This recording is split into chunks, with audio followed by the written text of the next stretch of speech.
Sorti en 1993, le film Jurassic Park de Steven Spielberg, adapté du roman éponyme de Michael Crichton, a enflammé l'imagination de toute une génération. Pas étonnant que ce blockbuster ait suscité de multiples adaptations en jeux vidéo qui permettent aux joueurs de redécouvrir ces îles remplies de dinosaures.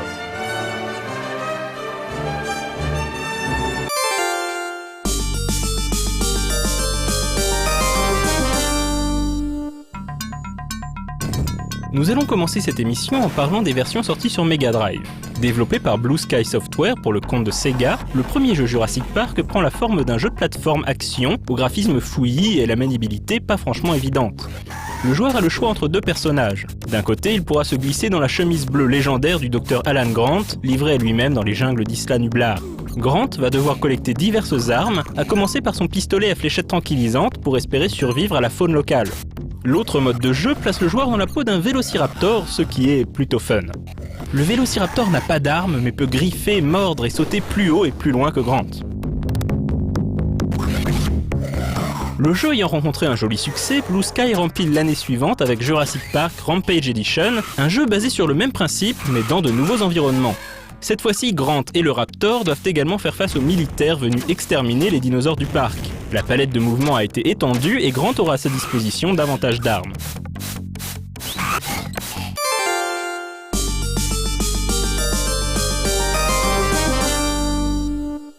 Sur Mega CD, Sega a choisi une approche totalement différente puisqu'il s'agit d'un jeu d'aventure en vue subjective. Le joueur explore différents environnements à 360 degrés afin de collecter tous les œufs de dinosaures. Le jeu comporte une limite de temps fixée à 12 heures qui s'écoule en temps réel. Le joueur devra aussi se défendre contre les dinosaures en utilisant le bon objet au bon moment. Cette version de Jurassic Park se double d'une dimension pédagogique puisque le jeu est parsemé de bornes que le joueur pourra consulter. Il y apprendra davantage au sujet des dinos de la bouche d'un vrai paléontologue, le docteur Robert T. Baker.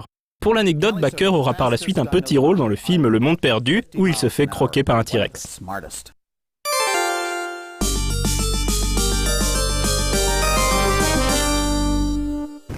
En 1997 sort l'adaptation du Monde Perdu sur Mega Drive. Ce sera l'un des tout derniers jeux à sortir pour cette console, qui s'apprête à tirer sa révérence après 8 ans de bons et loyaux services. Le développement de ce nouveau jeu est confié à Appaloosa Interactive, le studio d'Ed Annunziata, créateur d'Echo le Dauphin. Le gameplay cette fois-ci en vue du dessus et se rapproche de Chaos Engine des Bitmap Brothers. Plutôt trépidant et proposant de jolis graphismes, The Lost World mélange exploration, action et conduite de véhicules. Il s'agit sans aucun doute d'un des meilleurs jeux adaptés de la licence.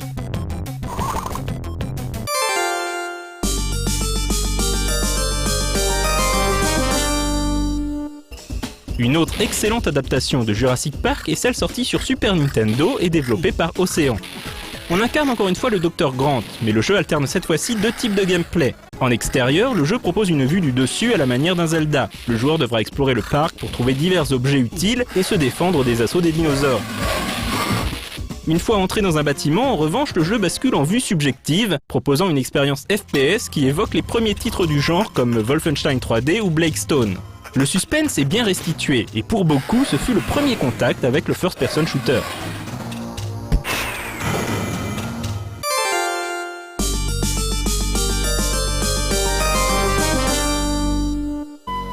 L'année suivante, Ocean sort un deuxième jeu Jurassic Park sur Super Nintendo, mais ne reprend pas la recette du premier épisode, préférant proposer un jeu de plateforme action rappelant les épisodes Mega Drive. L'intrigue est également originale. La corporation rivale Biosyn a pris d'assaut Isla Nublar pour s'emparer des spécimens de dinosaures, et le joueur contrôle Alan Grant ou un nouveau personnage appelé le Major Wolfskin qui tente de combattre les troupes de Biosyn. Très joli et très bien animé, et laissant le choix entre plusieurs missions dès le départ, The Chaos Continues était également très difficile. Et contrairement aux épisodes Mega Drive, on ne pouvait pas jouer un dinosaure.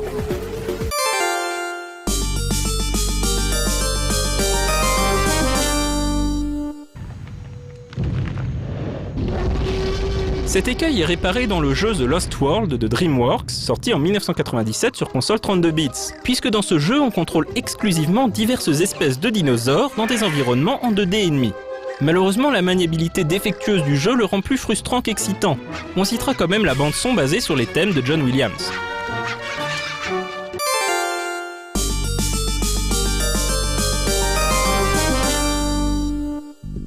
Enfin, parlons de quelques titres sortis sur ordinateur.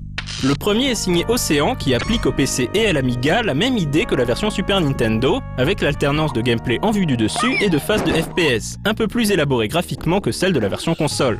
Malgré cette similitude du concept, il s'agit de jeux totalement différents. Il s'agit une fois de plus d'un très bon jeu, quoique difficile, qui parvient à installer une tension palpable.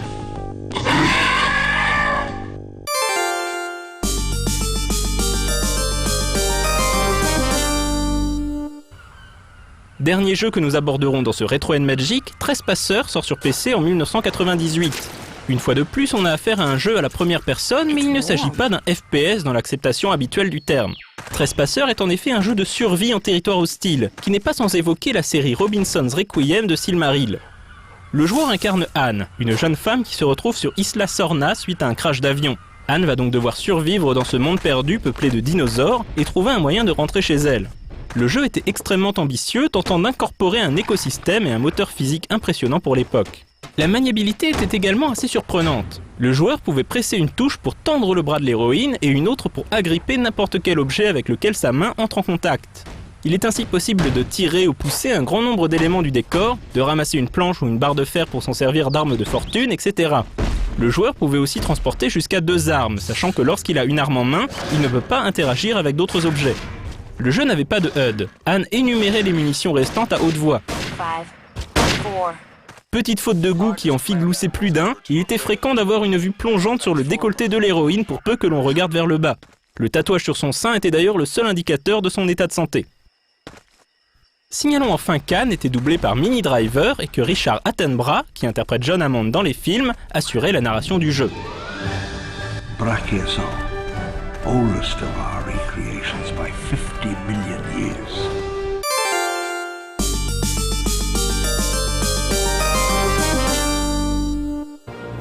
Il y eut de nombreux autres jeux Jurassic Park, qu'il s'agisse des versions sur NES, Master System, Game Gear et Game Boy, des jeux de stratégie ou de gestion, des jeux d'arcade. On aura l'occasion d'y revenir lorsque sortira Jurassic Park 4 au cinéma, apparemment aux alentours de 2013.